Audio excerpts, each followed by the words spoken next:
TNPSC போட்டித் தேர்வு மாணவர்கள் அனைவருக்கும் மனமார்ந்த வாழ்த்துக்களும் பாராட்டுகளும்.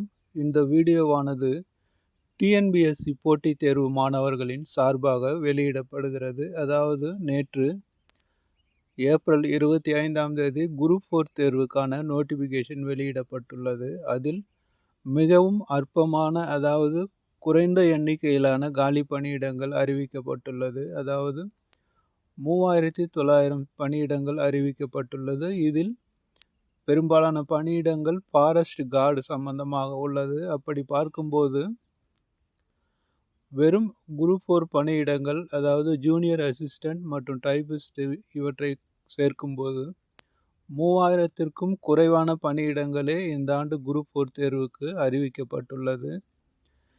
டிஎன்பிஎஸ்சி வரலாற்றில் இவ்வளவு குறைவான காலி பணியிடங்கள் குரூப் 4 தேர்வில் இதுவரை அறிவிக்கப்பட்டதே இல்லை. அதாவது ஒரு 10 ஆண்டுகால வரலாற்றை பார்க்கும்போது, அதாவது 2011 எடுத்துக்கொண்டாலும் ஒவ்வொரு ஆண்டும் குரூப் 4 தேர்வு நடைபெற்று வருகிறது. அதில் சராசரியாக 7000 காலி பணியிடங்களுக்கு மேல்தான் அறிவிப்பு வரும். அது படிப்படியாக உயர்த்தப்பட்டு 10,000 பணியிடங்களுக்கு நிரப்புகிறார்கள். இன்னும் சில ஆண்டுகளில் 12,000 13,000 பணியிடங்கள் கூட நிரப்பப்பட்டு இருக்கிறது. ஆனால் இந்த ஆண்டுதான் இவ்வளவு சொற்பமான அதாவது மிக குறைவான காலி பணியிடங்கள் அறிவிக்கப்பட்டுள்ளது. இதில் முக்கியமாக இன்னொரு விஷயத்தையும் சொல்லி ஆக வேண்டும். அதாவது அடுத்த ஆண்டு மே மாதம் இந்த ஆட்சி காலமானது முடிவடைய இருக்கிறது. அதற்கடுத்து தேர்தல் நடைபெற்று அடுத்து புதிதாக வெற்றி பெறக்கூடிய அரசாங்கம் அமைக்கும். இப்படியான சூழ்நிலைகளில் அதாவது சட்டமன்ற தேர்தல் எப்பொழுதெல்லாம் வருகிறதோ அந்த ஆண்டில் குரூப் 4 தேர்வானது ஏற்கனவே நடந்த ஆண்டுகளை விட அதிக பணியிடங்கள் தான் அறிவிப்பார்களே தவிர குறைவாக அறிவித்ததில்லை. ஏனென்றால் தேர்தலுக்கு முன்பாக அதிக பணியிடங்கள் அறிவித்து அவற்றில் தேர்வு நடத்தி அதிகப்படியான மாணவர்களுக்கு பணி நியமனம் வழங்குவார்கள். இதுதான் வழக்கமாக நடைபெறுகிற ஒரு உண்மை. ஆனால் வினோதமாக இந்த ஆண்டு சட்டமன்ற தேர்தல் வர இருந்தாலும் குரூப் 4 பணியிடங்கள் குறைக்கப்பட்டிருக்கிறது. அதாவது மிகவும் குறைவாக 3000 பணியிடங்களுக்கு குறைவாகவே உள்ளது. இப்படி ஒரு மோசமான காலி பணியிடங்கள் இந்த டிஎன்பிஎஸ்சி குரூப் 4 வரலாற்றில் வந்ததில்லை. இருந்தாலும் இந்த ஆட்சி காலம் முடிவடைகிற காரணத்தால் அடுத்த ஆண்டு தேர்தல் மே மாதத்தில் அதாவது ஏப்ரல் மே மாதங்களில் தேர்தல் நடைபெறும். அப்படியான சூழ்நிலைகளில் அதிகப்படியான காலி பணியிடங்களை நிரப்புவதுதான் வழக்கம். இந்த ஆண்டு மட்டும் சற்று வினோதமாக இருக்கிறது. அது பின்னணியில் உள்ள காரணங்கள் என்ன என்று தெரியவில்லை. இது பல வருடமாக டிஎன்பிஎஸ்சி தேர்வுக்கு படித்து வரும் மாணவர்களுக்கு மிகப்பெரிய மன உளைச்சலையும் வேதனையும் ஏற்படுத்தி இருக்கும்.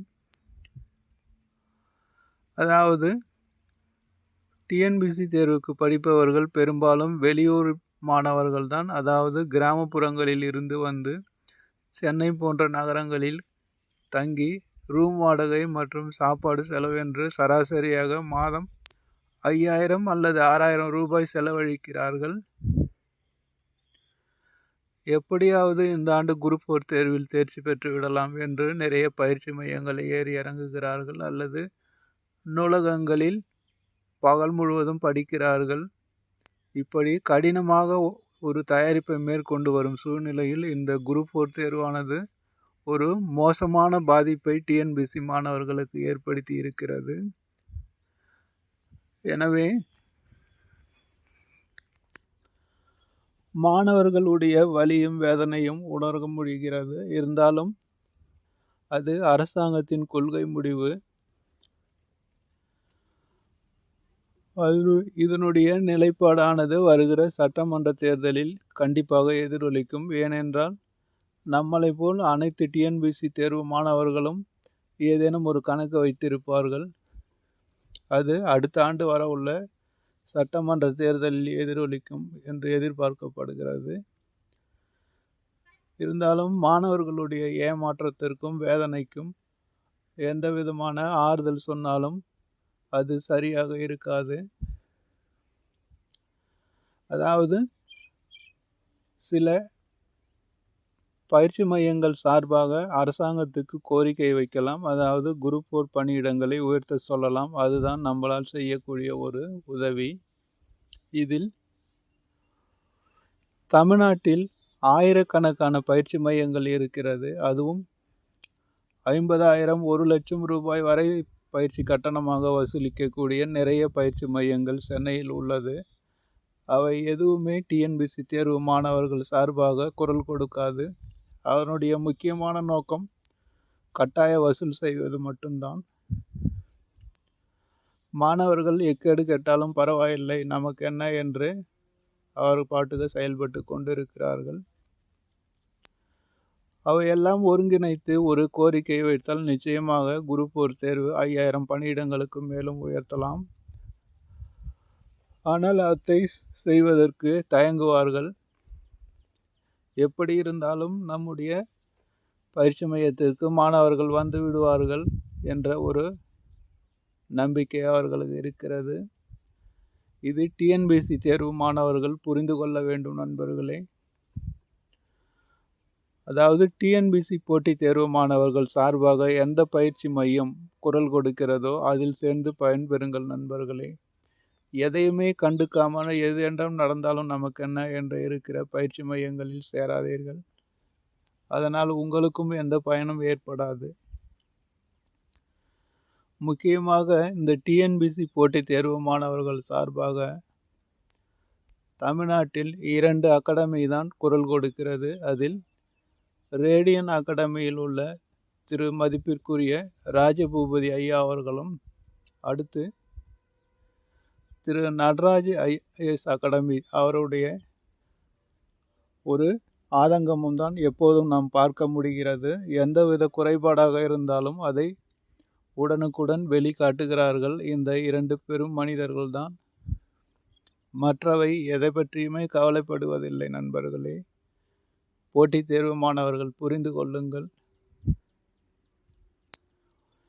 அதற்கடுத்து சில புள்ளியியல் விவரங்களை சொல்லி ஆக வேண்டும். அதாவது குரூப் 4 தேர்வுக்கு இப்பொழுது 3,000 பணியிடங்கள் அறிவிக்கப்பட்டிருந்தாலும் வருகிற ஜூன் மாதத்தில் ஏற்படுகிற காலி பணியிடங்கள் இதில் சேர்ப்பார்கள். அதற்கடுத்து டிசம்பர் மாதத்தில் ஏற்படுகிற காலி பணியிடங்களையும் இதில் சேர்ப்பார்கள். அதாவது ஒரு ஆண்டிற்கு 2 முறை அரசு ஊழியர்கள் ஓய்வு பெறுவார்கள். அது ஜூன் மற்றும் டிசம்பர் மாதத்தில் வரும். சில ஆண்டுகளில் மே அல்லது டிசம்பர் மாதங்களிலும் வரும். எப்படி இருந்தாலும் ஆண்டிற்கு 2 முறை அரசு ஊழியர்கள் பதவி ஓய்வு பெறுவார்கள்.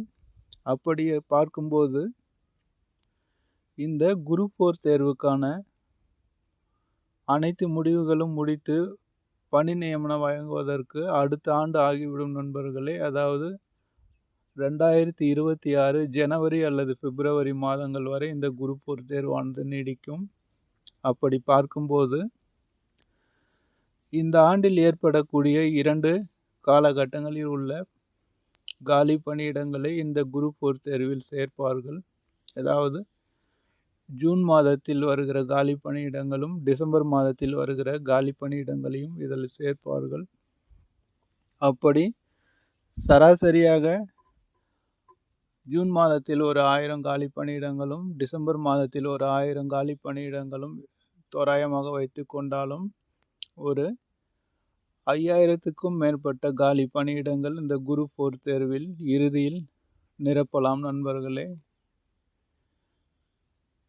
ஆகவே மாணவர்கள் மனம் தளர்ந்து விடாமல் கொஞ்சம் கடினமாக உழையுங்கள் நண்பர்களே. எப்படி இருந்தாலும் நம்முடைய குடும்ப சூழ்நிலை கண்டிப்பாக தேர்வில் வெற்றி பெற வேண்டும் என்பதுதான், வேறு மாற்று வழி நமக்கு கிடையாது. அதனால் நீங்கள் கொஞ்சம் கடினமாக உழைத்தே தீர வேண்டும். குரூப் 4 தேர்வு கடைசியில் பணி நியமனம் வழங்கும்போது 5000 பணியிடங்களுக்கு மேல் நிரப்பலாம் என்று எதிர்பார்க்கப்படுகிறது. இருந்தாலும் சில பயிற்சி மையங்கள் ஒன்றிணைந்து அரசாங்கத்திற்கு கோரிக்கை வைத்தால் அது மேலும் அதிகரிக்கலாம். பொறுத்திருந்து பார்ப்போம் நண்பர்களே. இருந்தாலும் மாணவர்கள் மனம் தளர்ந்து விடாமல் இந்த தேர்வை எழுதுங்கள். அதில் தவற விடுகிறவர்களுக்கு அடுத்து குரூப் 2 தேர்வு வர இருக்கிறது நண்பர்களே. அதை பயன்படுத்தி கொள்ளுங்கள். எப்படியாவது ஒவ்வொரு தேர்வாக நாம் அரசாங்க பதவிக்கு நுழைந்தாக வேண்டும் நண்பர்களே. அதனால் சோர்ந்து போகாமல், இந்த ஃபீல்டு விட்டு வெளியே செல்லாமல் கொஞ்சம் கடினமாக உழையுங்கள். காலி பணியிடங்கள் குறைவாக தான் இருக்கிறது. அது வரும் காலங்களில் அதிகரிக்கும் என்று நம்பிக்கையோடு தொடர்ந்து படியுங்கள் நண்பர்களே. அடுத்தடுத்து என்ன நடக்கிறது என்பதை பற்றி பார்க்கலாம். டிஎன்பிஎஸ்சி போட்டித் தேர்வு மாணவர்களுக்காக முதலில் குரல் கொடுக்கக்கூடிய 2 அகாடமி நிறுவனர்கள், அதாவது திரு மதிப்பிற்குரிய ராஜபூபதி ஐயா அவர்களுக்கும் திரு நடராஜ் ஐயா அவர்களுக்கும் டிஎன்பிஎஸ்சி போட்டித் தேர்வு மாணவர்கள் சார்பாக மனமார்ந்த நன்றியை தெரிவித்துக் கொள்ளுகிறேன். அடுத்து வரும் வீடியோவில் அடுத்து ஒரு முக்கியமான பிரச்சனையை பற்றி சந்திக்கலாம் நண்பர்களே.